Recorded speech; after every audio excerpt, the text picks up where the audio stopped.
It's now time to take a look at news stories making headlines around the globe.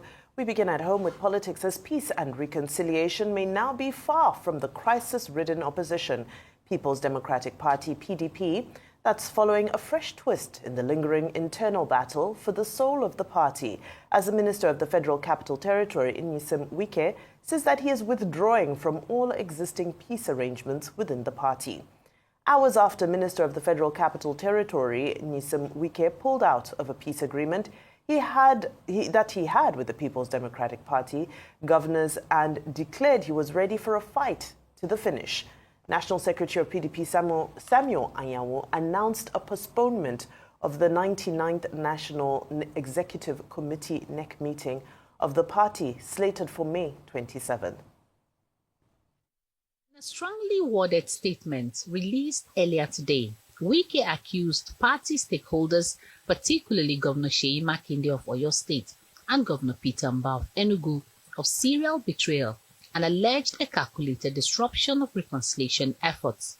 Wike says a gentleman's agreement reached at the Abuja residence of former President of the Senate, Bukola Saraki, was already crudely violated even before the party's reconciliation committee, led by Saraki, could begin its work. He lamented that despite the Supreme Court's judgment affirming Samuel Anyanwu as the party's national secretary, Governor Makinde had allegedly connived with his Enugu state counterpart to organize a Southeast leaders meeting to blackmail the party with a threat to pull out of the party if the party upheld the decision of the Apex Court.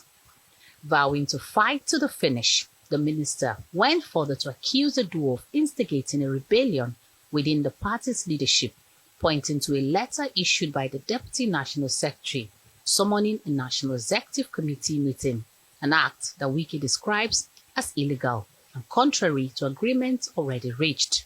He also referenced a failed Congress in Jos Plateau State on Saturday, which was allegedly aborted after INEC refused to attend due to improper documentation, another fallout of what he termed deliberate sabotage by party's insiders.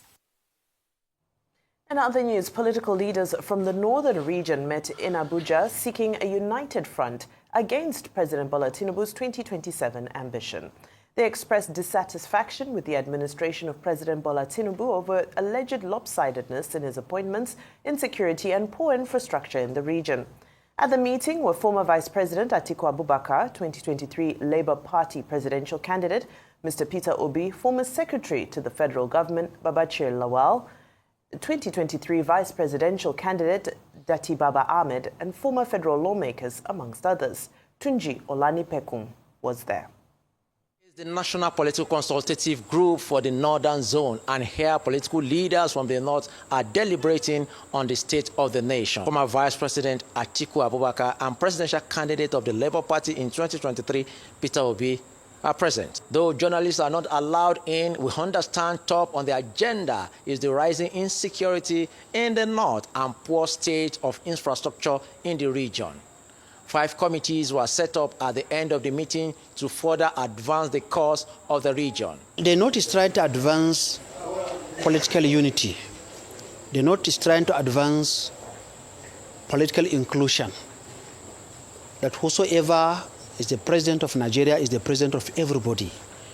You're not the president for the North, you're not president for the South, you're not president for Igbo or for Yoruba or for Hausa or for Fulani, you're the president of every Nigerian citizen. That's what North want to advance, and that's what we believe in. Unlike today, with Tinubu's administration, he has proven to be anti-North, anti-poor man. And look at the budget and go through the budget lines of the Ministry of Works, for example. You put up a project of 13 trillion naira in one place. What did you put in the entire North? Next to nothing. How do you run a country like that? And how do you want people to be happy? You see, the fact that someone lives in suspicion, someone lives in fear, it is enough to stop him from going to bed. Suspicion is enough. And look at the insecurity in the North today. The resurgence of insecurity. It is so bad. So the North is trying to bring up a coalition that can work for Nigeria. So when you think that you have decimated all other political parties and killed them, you think you are costing to victory. Nigerians are no longer the docile people that they used to be. So, as it happened in 2015, history will repeat itself. Consultations, mobilization, conflict resolution are part of the decision reached at the end of the meeting. Tunji Olanikwekun, Arise News. Oh, consultations happening all around the country, discussions, negotiations. Rufai, what's your take on all these developments 2 years to an election? Okay, 2 years to an election. Everybody wants it. 2027 is the price. Consultations happening.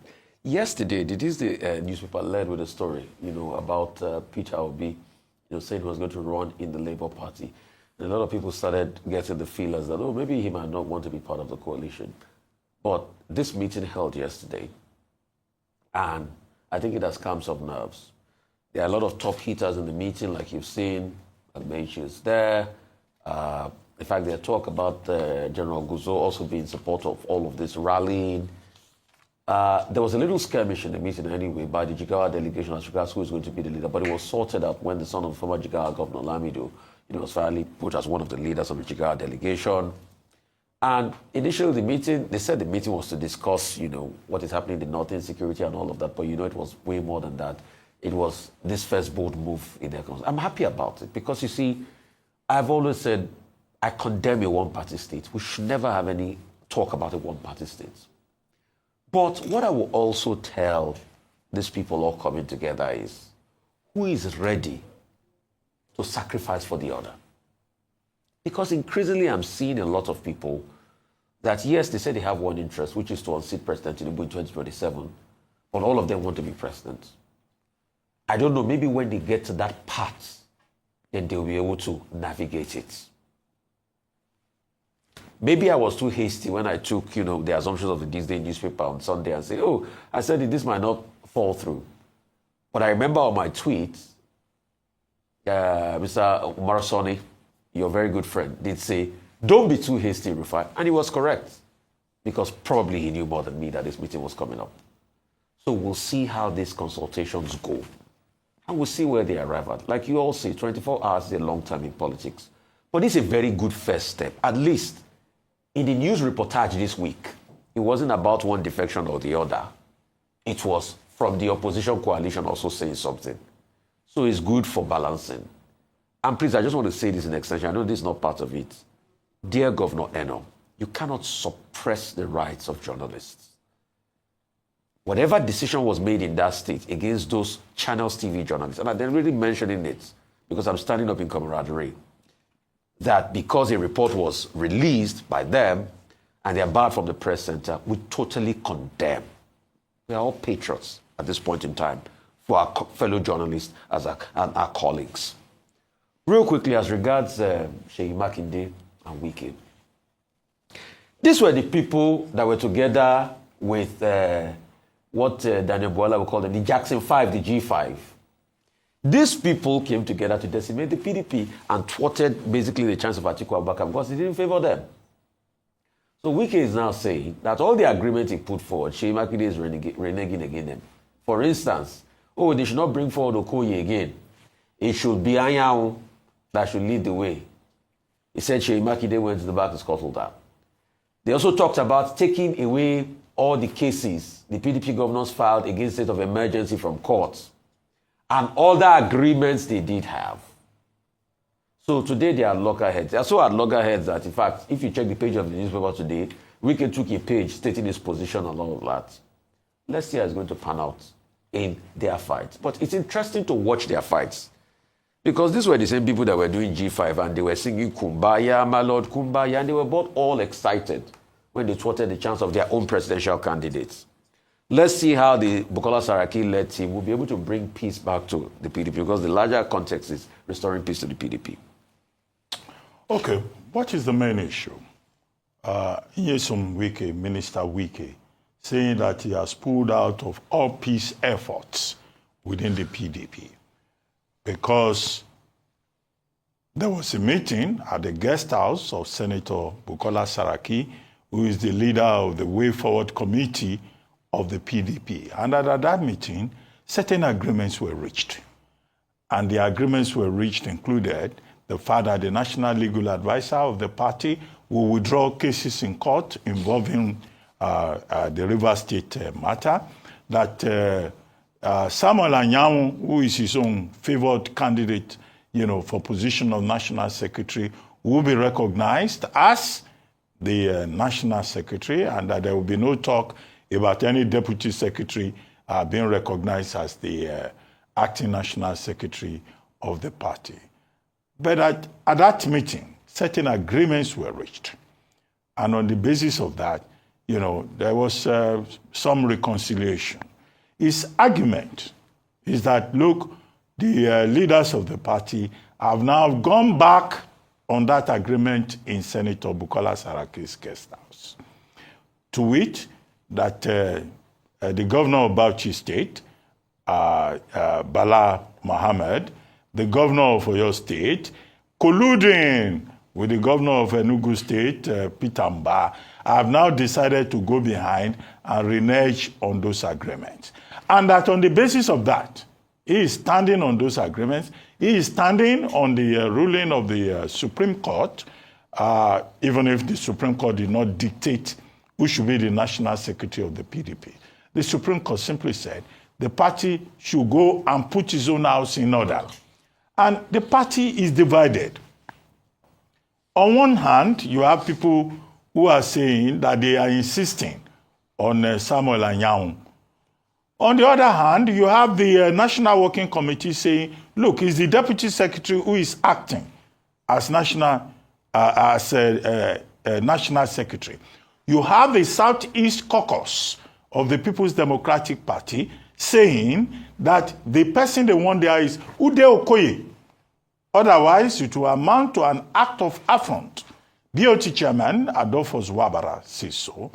Other leading members of that party, including Chief Achike Udemwa, whom we interviewed on this program, also insisted that the Southeast cannot be taken for granted.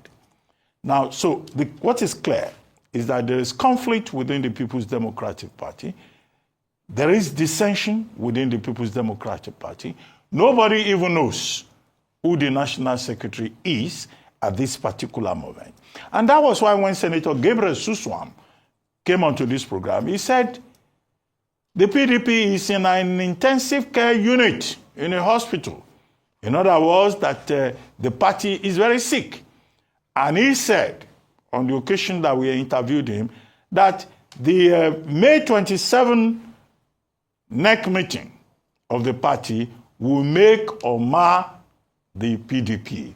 It looks like the PDP is already either compromised or is already sabotaged, and that the prediction of Senator Gabriel Suswam may come true.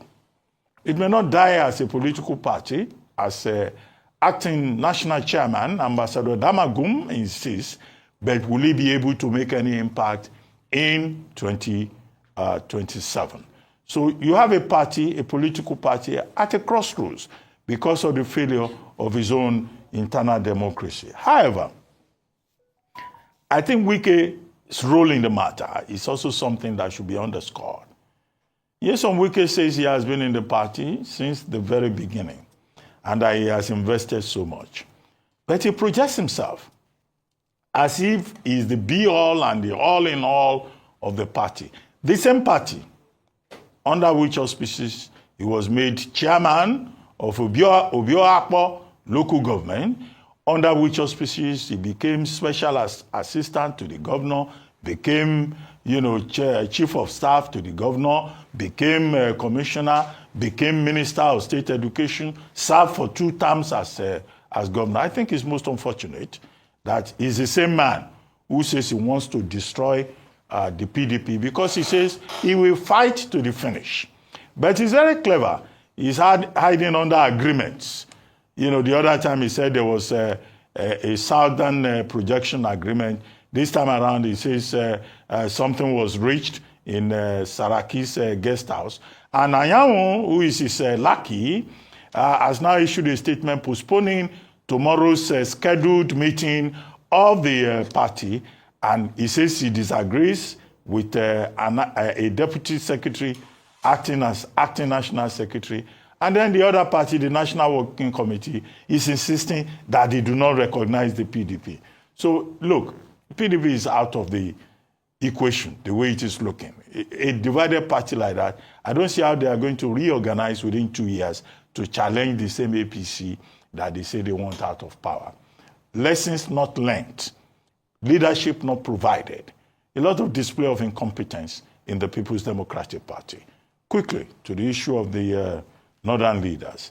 Now they had a meeting, the National Political Consultative Group, North, which was attended by former minister, former governor Rotimi Amechi, and attended by Waziri Adamawa Atiku Abubakar, attended by Mr. Peter Obi, and other leaders of that coalition. Now, the impression is given that the North is monolithic. The North is not monolithic. People are saying northern leaders have resolved to remove Tinubu. Look, in that same North, there are leaders from the Northwest who say they are supporting Tinubu.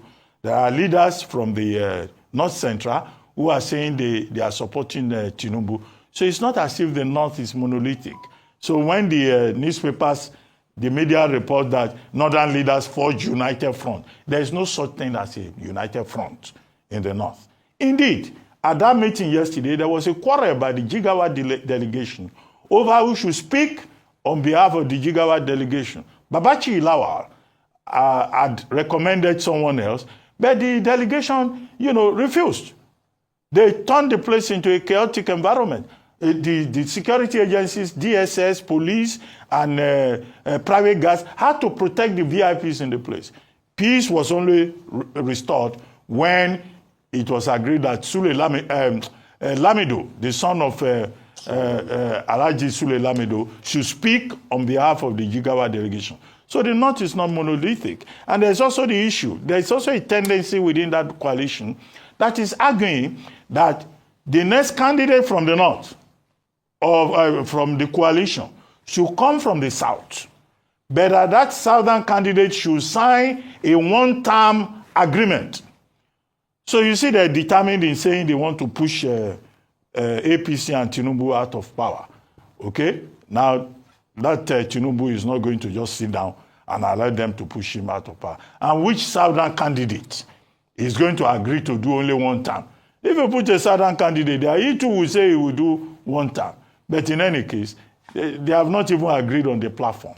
There is the Liyelemoke-led committee that is talking about whether they should remain in PDP or not. There is the Rotimi Amechi committee that is recommending Alliance for Democracy and all of that. So, it's a very complex proposition, and nobody should arrive at any, jerky, emotional conclusions. But it makes good headlines for the media to say northern leaders have united against APC. That's not the reality. It's far more complex. It does make for exciting political commentary, doesn't it? So, well, it is without a doubt that yesterday's outing at the National Consultative Forum was a symbolic one, in that in all of the discussions that we've been seeing leading up to this, we hadn't seen so much of a united front. Some of the statements were pulling in different directions, but it was good to see an outing where all came together and were able to at least reach a degree of consensus on a number of things as we await for further developments. So again, this had followed the point that Rufai had made, which is that there was some assumptions that Peter Obi was pulling out. And again, this was just a show that it's still very early in the day and that this group recognizes the strength that they have in numbers, especially when you look at the context that it was Atiku Abubakar and Peter Obi's tickets that had split the majority vote in the last election. So this combination coming together, although we don't know what the dynamic would be, but it's important for us to continue to see this united front, and hopefully in light of this we can see more of a coordinated opposition being able to steer the ship. On the backdrop of this, there's also statements from the Africa Democratic Congress, the ADC, which had initially been put forward by some media reports as the vehicle of choice. However, already before any ink has dried or any deal has been struck, we hear that there's already internal strife within the ADC as well, as they are also competing for positions. Some members of the ADC are saying that no, we will not relinquish our positions in this party for any new members, while some other groups within the same party are saying, well, let more prominent people come. If this is what it's going to take for our party to grow, it's a great opportunity. So we're still a long way away from a real deal. But we're seeing the body language, we are seeing the movement. Now, as to the significance and importance of the North, it can't be overstated. However, we have to remember that the dynamic needs to be balanced out, because we're also seeing an increased shift towards APC in the South, and the Southeast. So all of these things coming to play, there's still several permutations that are going to play out. So, we wouldn't rush into any conclusive decisions at the moment. But we're here as spectators to continue to watch as it all unravels.